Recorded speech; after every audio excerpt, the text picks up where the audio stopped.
Tollywood star hero Vijay కు తమిళనాట విపరీతమైన క్రేజ్ ఉంటుంది. నెక్స్ట్ రజనీకాంత్ అనిపించుకునేందుకు విజయ్ పడే ఆరాటం అంతా ఇంతా కాదు.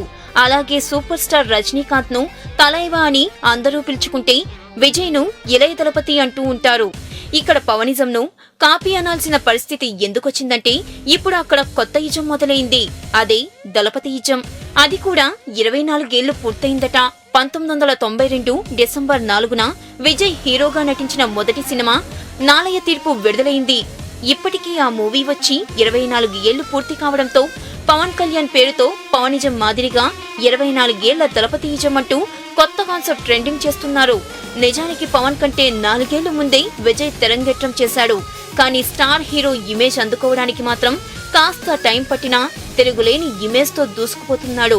కాకపోతే ఇలా దళపతియిజం అంటుంటే మాత్రం కాపీ ఫ్లేవర్ తగిలేస్తుంది. చాలా సార్లు రీమేక్లతో హిట్లు కొట్టిన విజయ్ ఇప్పుడు ఇజం విషయంలో కూడా పవన్ ని ఫాలో అయిపోతున్నాడు.